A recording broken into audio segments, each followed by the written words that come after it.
Good morning, everyone. This is Biz Chicks TV. This is the place where you can find tips and tools to help you do business better. We're here to help you run a profitable business that's fun to run and to take the hassle out of your hustle. And today is Wednesday. I love Wednesdays. Oh my God. I just love Wednesdays because Wednesdays is the day when we get to talk to Coach Karen about our money. Honey, get ready, get a pencil out because we are getting ready to do the do about your dough. Okay. Exactly. Okay, so I want to give a shout out to my partner, Miss Francine Gregory, real estate entrepreneur and tech diva. We just want to say we wish you good travels today. I'm Terralina from California Cover Ups, and we're the Biz Chicks. And today, our guest contributor is Coach Karen Fern, all the way from Toronto, Canada. It is so good to have you in the house. How you doing this morning, Cecilia? Hi, Cecilia. It's great. She says, yes, it's money day. You see that? Woo! I'm talking money. You know something? Money has gotten such a bad rap that we don't even want it in our lives, and we don't even know that we don't want it there. So Coach Karen is here to help us get our act together about entertaining money. So without further ado, I'm going to introduce to some and present to others Coach Karen Fern, all the way from Toronto, Canada. Guys, this is premium stuff. Be sure you've got a way to take some notes. I've got my iPad out and my pencil. And I am ready, Coach. Let's get this party started. What are we talking about today? Today we're talking about, this is the third section, and we're talking about earned income, right? All this month we're talking about October month is different types of income. And so far we've covered the job income, where you earn money from a job, which is so important. Don't let anybody make you feel bad if you're working at the moment. This is where you're getting your first set of money. That's how most people build their wealth. That's where they start to saving, investing, and everything. So don't feel bad about that. And then eventually, they might get into business, some kind of side. So last week we spoke on business income. And this week we're talking about earned income by semi-passive. Sometimes, when we hear passive income, we get all excited, but most income is semi-passive. And when you get to that realm. Spell that. What's semi? S-E-M-I? Just semi. Oh, semi. Okay. You guys said semi. We said semi. You said semi. Yeah, I'm saying semi. Okay. Semi. Yeah. Okay. Yeah. I keep forgetting you have these British terms. Okay. British influence. Let's put it that way. Yeah. Okay. Yeah. Semi-profits. Yeah. And that's the way you earn income. And we're just going to talk about a few of them, and just to showcase how and why they are semi. Some people will look at these that I'm going to talk about today as being passive income, but it really isn't, because you still have to do stuff with them. So ones we're going to look at today is investment property, teaching, if you're teaching like I do, and if you're lending, semi-profit, earned income. And number two, the hard part is really setting this up. These kind of semi-income is really the hard part, is getting it going, understanding. I'm sorry. I was sharing and it started talking. Yeah. Doing your research and making sure you're comfortable with the idea of losing. Now, I talk a lot about earning, talk about making, but when you come into understanding passive part, you have to really be okay with losing money, because you're going to lose a good bit upfront. This is just what's going to happen. You're going to lose it because of time. You're going to lose it because you don't know. And it didn't matter how you were taught and who's behind you. You will lose some, because that's part of the process. It's not anything bad. It's just part of the process. And that's why a really good mentor will say to you, do you have an overflow of income? Do you have a cash flow? Do you have some spare money to do this? Because they're really saying to you is, hey, I don't want you to come cry on my shoulder and tell me that you lost some money and now you can't eat. So they don't want to deal with you. A really good mentor. I used to have one that, will say to you, listen, I understand you want to buy this property, but now is not a time. It's a good deal, but it's not a good deal for you because you're not financially ready to own this property because it is going to take some things out of you. All right. Mm, mm. So a good mentor will look out for you. Is that what I hear you Yes. saying? To Yes. make sure that your kids eat. Yes. Okay. Yes. Yes. Yes. Good morning. Good morning, Jill. They will look out for you. It wouldn't be only about how you make the money. It really be because they're thinking long term. Is the other thing they're thinking Mhm. long term. And then number three, it's not recommended for the faint of heart. It really isn't. If you're a whiner, if you're a complainer, these things that I just speak on, you shouldn't. And there's so many others, but I'm only touching on a couple. You really should spend your time in your 401k, and for us it's the RRSP, and just different tier things that you feel more comfortable with, and you are not having to look after them as much as what I am referring to here, because this takes care. This is another child. This is, if you're a dog person, this is another dog. This is really you having to take care of these things until you get yourself set up.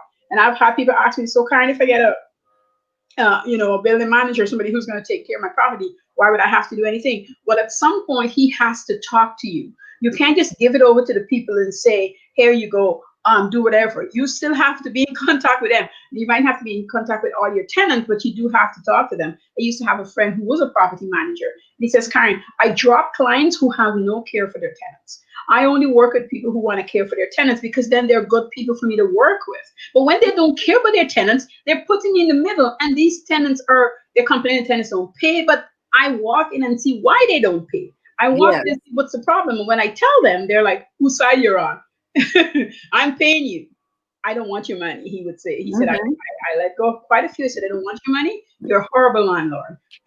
Nobody's going to stay long in your property. So, you still have to be able to do those things. So as I said, we're talking about earning semi-passive income. And you got to think about it is a business too. It is not you just throw money. It is a business. It has to be part of your business plan. So if you're going to start a business and you're in a job, you're going to be in your job. You're going to be right up here at the top in your job. And then these two arms, one is going to be your business that you're actually doing your side gig, and then this other arm might be your semi-passive income. And you are watching this triangle and deciding if you want to add another arm or another leg, or you want to come down and keep it tapered and narrow. And you kind of want to know these sort of things. And you know them by knowing you, knowing how you feel about debt, knowing how, because those things also, will incur some debt. Let me breathe on that one. Yeah, yeah. Take a pause. Well, I think this is a really important conversation today because as entrepreneurs in this economy, we may have some financial setbacks right now, Mhm. and we need some kind of earnings Yes. to help us survive this little The muddy blip, waters. this little blip on the Yes, on the radar. So exactly. I And find this conversation encouraging. yes, and don't look at it as, oh my God, I can't do it now. Actually, if you're right now and you couldn't afford to get into anything that is semi passive, you can spend this time learning about how to do it. You can set little goals in achieving this, and I'll get into it in a minute. You can really spend the time looking after the thing that you know how to do. And I'm going to give you a simple one. If you don't have, if right now you couldn't, there's no way that you can have property. And let's start with the first one. You can do that. You can find somebody who actually is doing this, and you can reach out to them. Yes, you might have to call 100 people. I'm not trying to make this sound easy to you, make you think it's just snap out of a hat. I don't run down that lying trail. You might have to call 100, 200 people. But if you get one person who say, yes, I do have investment property and I don't mind you being my tail, you also would want to offer some kind of service to them. Like, what are you willing to do so that they can mentor you in the sense of Mm. explaining and being involved with you? The more you give to them, the more they're going to trust you, and the more they're going to want to leverage with you. Now, this is not a paid gig. This is not a time you're going to make money. This is your learning time. Okay. I'm sorry. That's okay. Okay, so this sounds Because I more usually get into my stream of this thought. sounds more like how to get an internship, because an unpaid internship, because a mentor only tells you what they did and how they got there. But when you are in an internship, it's almost like job shadowing. You're there to help and assist and learn. Yes. Is that what we're talking about? So it's a combination. It's the combination. Because, well, I'm going to speak from the experience I have with people. Yeah. Or maybe the questions I've asked that lead me to that, right? So if you're looking for the people, you have to also, I'm going to backtrack, ask the right questions. Do not lie to tell people. You say to them what you want, and they get to say yes or no. Because when you're upfront, you're going to get the best out of them.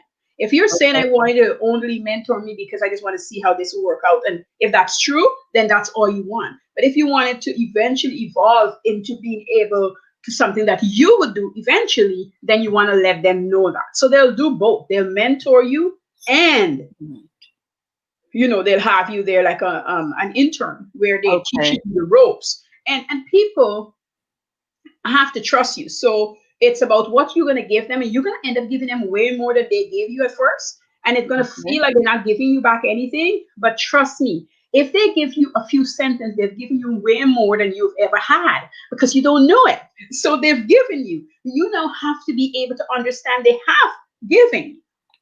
And I think we need to understand that is invaluable information. Yes. People spend years interviewing people to get the research to write these books. Yes. So I'm saying that to say, if you can sit under somebody and learn something, you need to really consider that a treasure and an opportunity. It definitely is. I had a friend, we both went to investment seminars together. We used to attend them a lot, could be years and years ago.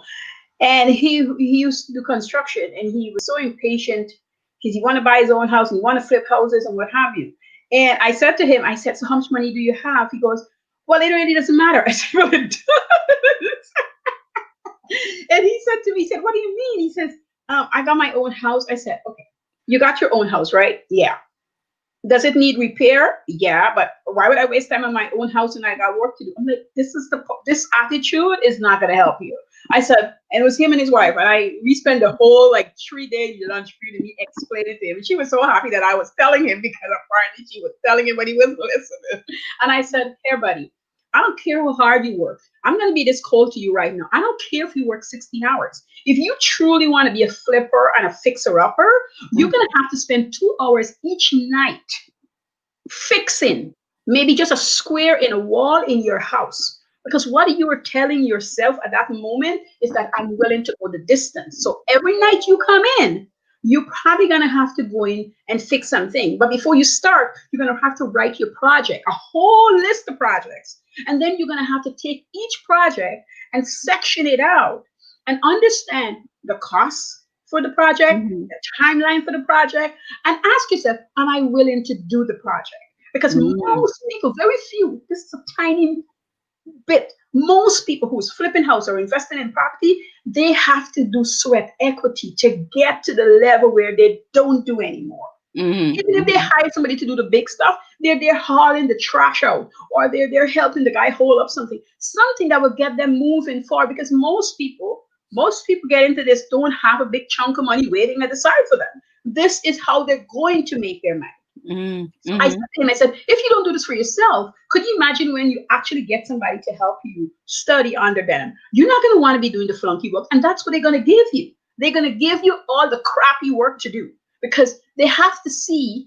They're not giving to you because they're bad. They're giving to you so that they can see if you have the stamina for it. If you really truly want to do what you say you want to do. But in there lies the testing, is what I hear you say. Okay. We have a comment here from Jill. She says, I have had wonderful business and real estate mentorship relationships. We customize the mentorship for equal benefit for each of us. It takes good communication.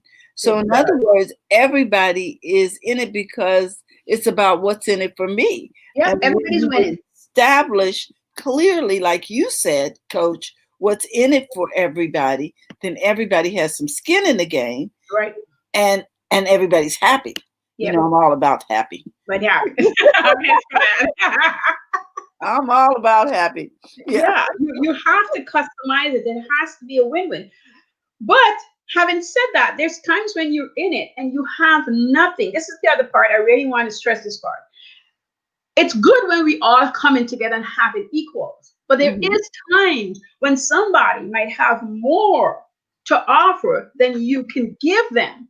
If you are willing to not see it as they're taking advantage or not see it as they're getting one over you, you can gain a lot by not seeing it that way. Because if you're waiting to get, sometimes you're missing out on good people right there that can give you things. And I've been in that position where people have, I didn't have as much, but they had, and I was willing to be a Coach, footstool, if you will. some of these people are right down the hall from us in our house, called parents, called called children. You know, we can be mentored by our children, Yeah. especially when it comes to social media. Oh yeah. And They know even what- behaviors too, Terry. I remember when I was in college, and my son said I was finishing up, probably the second to last semester, and he said to me, he says, "Mom, you're getting really angry fast. What is going on?" Right? And I said to him, "What are you talking about?" He goes, "See? This was never you. This is not my Mhm. mom." And I was like, I was mad, I was upset. But as I calmed down, Mhm. I was hearing him that he is now being treated angrily. This person he knew has left the building, and There's some changes going on. Hey, mom. he can't talk to me. And he's a teenager and trying to figure out life. He's in high school. He can't tell me anything. Meanwhile, the guy is going to bits. You know, by the time I was able to calm down and went and speak to the teacher. Anyway, good thing it ain't gone too far, but your kids could bring you back to, hey, Why are we doing this anyway? Most of us are doing this because we want to leave a legacy, because we care about the people who are under our roof or will mhm, be under their roofs in the future for our children's children. yeah, So, yeah, yeah, you know, didn't like it, let's get a grip, people. didn't like it, but yeah, you Yeah. know, Now, Jill has a comment here. She says, Coach Karen is giving us a valuable mini course in under 15 minutes. So much good content. thank you, Thank you, Jill. Coach. Thank you, Jill, for that comment. Yeah, it is, Jill. I agree. And that's why I got my pencil. Okay. Yeah, you know, so if that's the part you're looking at, you want to think about those things. Well, let's talk a little bit about teaching, because we're online. I teach, I coach, I Mhm. mentor. And when you first get into this space, you know your stuff. So you're like, I can teach this. But when you really start sitting back to understand how you teach it, and my children, they're probably as harsh as the mom, I guess. I will pass things by them and they will be rigorous with me. They're like, Mom, I don't understand. Mom, what are you trying to say? Mom, what are you giving us? We don't get it. And I mean, my daughter, specifically, she'll say, Mom, you tutor us through high school. Like, we did need a tutor because we had you and you're good. But this part doesn't work, or I don't get this part, and which is good. It's hard to hear, but it's good for me. But the other part I really want to talk about is how much work it is. It seems so easy, but it's so much work up front. Like if I'm teaching somebody how to make a skirt, I know how to make a skirt. So in my Mhm. head, it's a 15, 20 minutes. I can make a skirt in 20 minutes, right? I can't get a body to make a skirt in 20 minutes if you never sew. I You better not. I have to teach you about thread and fabric combination. I have to teach you about stitch length, tension. I have to show you how to measure and cut. If you've never done freehand, then I got to show you how to make the pattern to be able to reuse it over and over. We got to talk about measurement. There's just so much that goes into building up the course before I even present the course Mhm. to somebody. And I also have to at the same time finish the project so that they can see what a finished project would look like. And I've taught for 4 years, but I was teaching in person. Now I'm online. I have to take those same skills and I have to make somebody who is not hanging over me do this stuff. It's a whole different ballgame. And so it takes time for me to develop that. And eventually it'll be passive because now I can sell the course over and over. But initially, I have to do a lot of work before I get it to the market. Now, I'm sure that Dr. Tachi, who's here, she says, "Good morning, ladies." Hi, Dr. morning. Tachi understands how to build a training program, and having those core objectives, and then teaching those objectives, and then reviewing those objectives, and checking for learning and things. There's a lot of structure that goes into putting together a course. It is. And the way you can tell whether or not it's put together well is the person looks professional and it's seamless. That's when you know a lot of work went on in the background, because professionals make it look easy. Yes. You get to class and you're like, oh my God. Good morning, Yolanda. How you doing? Good morning, Yolanda. Yeah. So, that takes a lot of work. And that's what we talk about, a lot of work that goes into this pass. That's why it's still semi, because things change also. When I learned to sew and I started teaching how to sew, it was different. And then I came to Canada, right? And everybody's using a pattern and I learned freehand. And my dad said to me, he said, "Why don't we go back to school for that?" I said, "Because I love my skills to be on point always." So I went back to school to learn how they draft the patterns now. How could I draft a pattern? And how would I be able to teach someone? Because that was in my head at the time.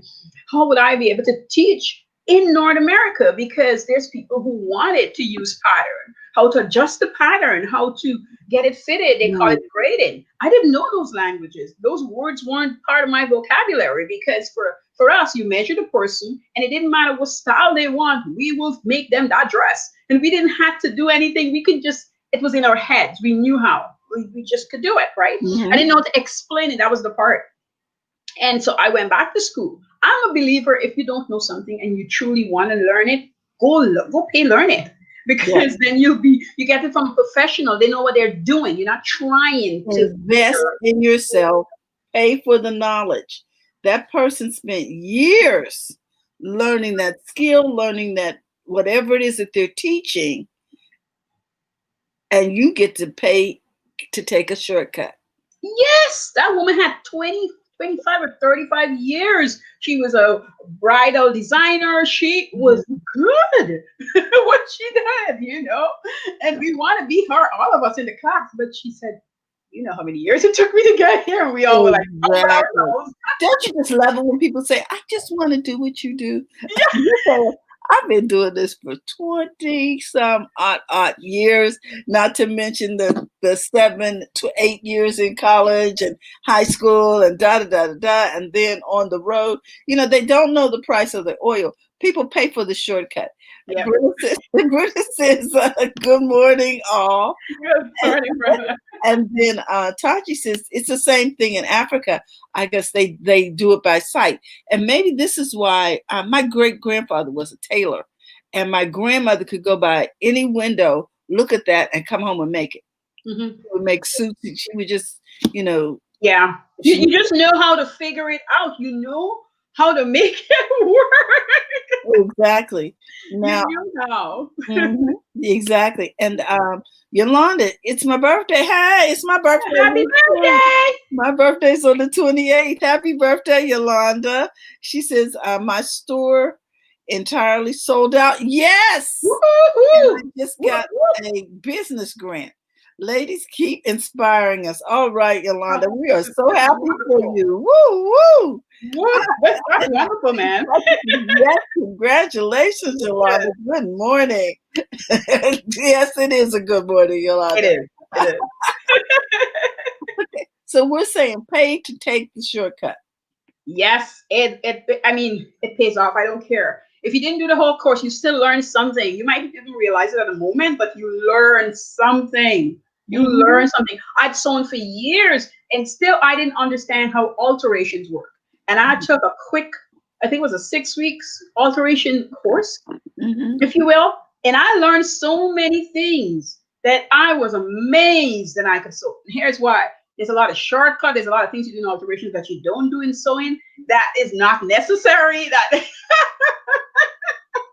Okay. and you just learn stuff and you pay for it because the people know, as we're saying, they know what's going on. And that's just one example. But anything that you're teaching, anything that you're getting into, and you want it to become passive, it's going to be semi for quite a while. I don't know if it ever fully becomes passive. That's what I'll say. And the other part I wanted to touch on, let's see, yes, still have a couple minutes. The other part I want to touch on, tiny bit on, is lending. That's another part of passive income.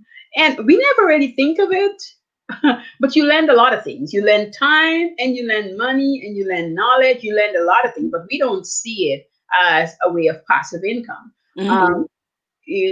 They have this thing where you can lend peer to peer. So a lot of people do that. Some people don't know about it, but it exists. And you lend to, some people lend to family and friends. And since I was a teenager, this was my thing. I lend to myself. Period. Mm. I had developed, years ago, I'd said this. If I had borrowed money from you, Terry, Mm-hmm. from the bank, from the credit card, that's what we have here, but this is since going way back in Guyana.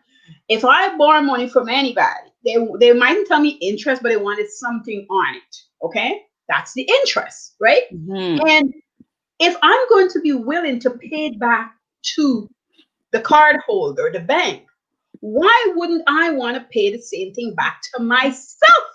And I people love thought it. I was nuts because I was a teenager at the time. Mm-hmm. And I would put it down in my books, my little book, a little notebook, and I'll put borrowing $500 when I'm going to pay back, how long it's going to take me, and the interest I'm going to get on it. And usually that interest is because I'm going to be developing either a new product with that interest money, or I want to, grow what I was doing, and I needed to find a way to get the money.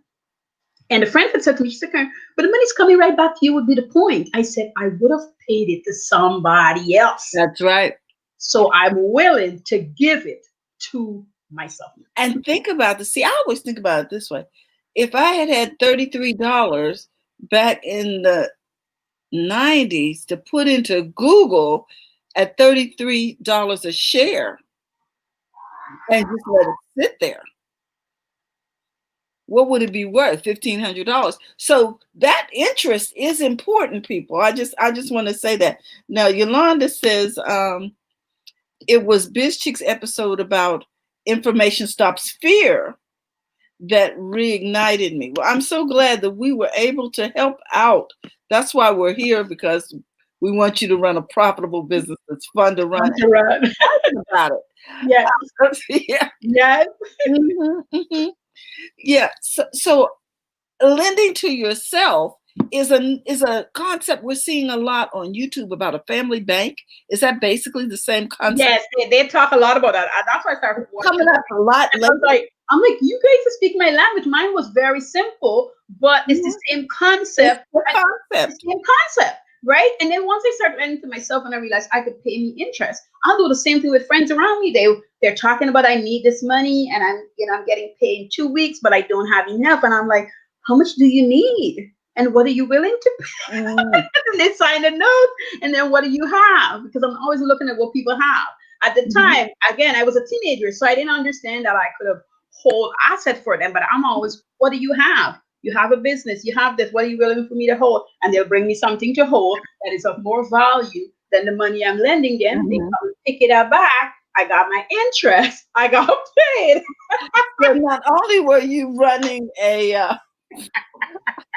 you were running a pawn shop. Girl.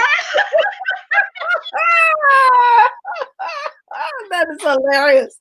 But it makes sense, because people will come back for that bicycle, or come back for that laptop, or come back for their phone.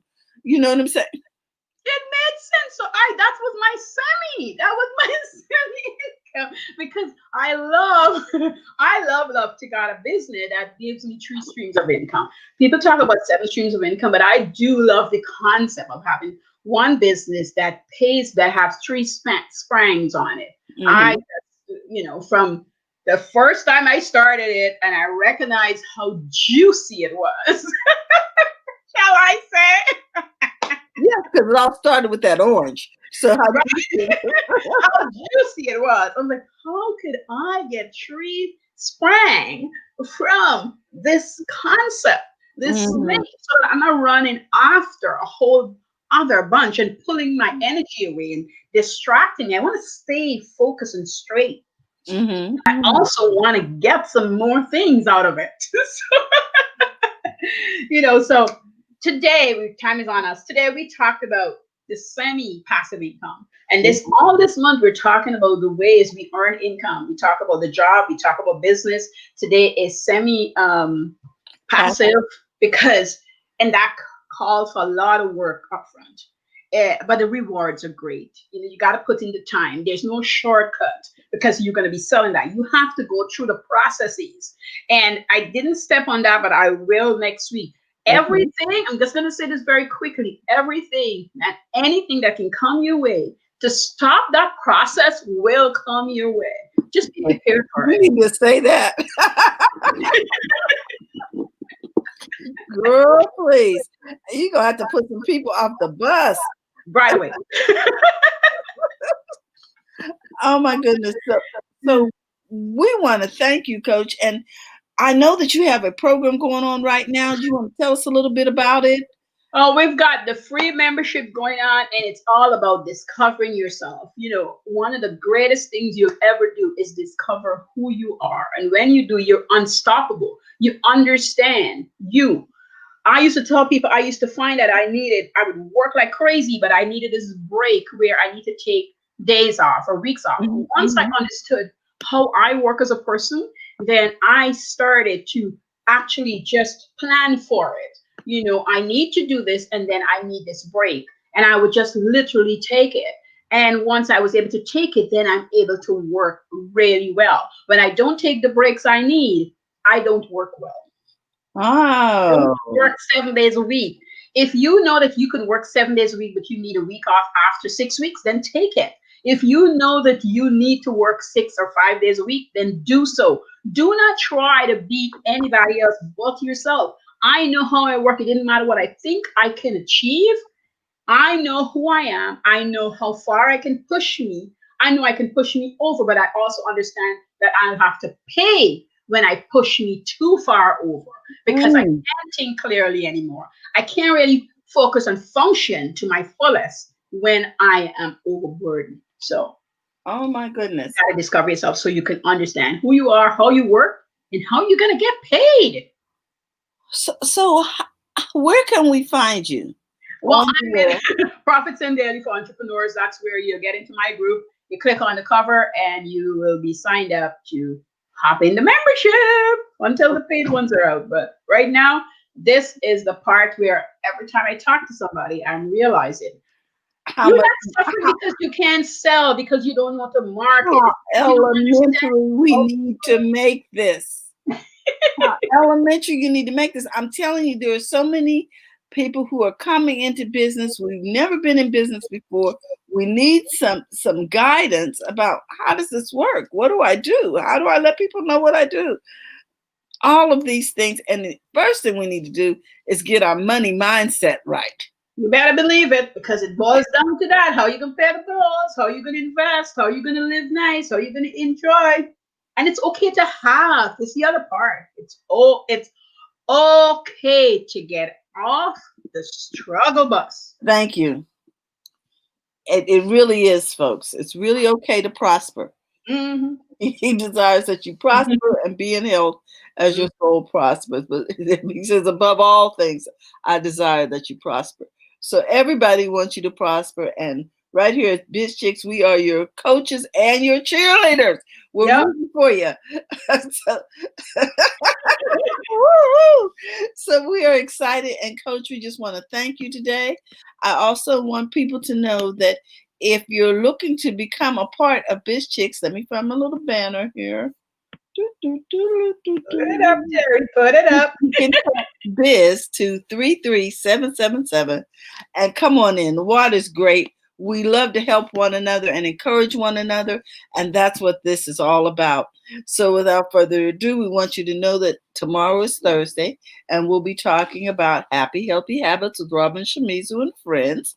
Robin always has great guests because if you don't have your health, you can't keep your wealth.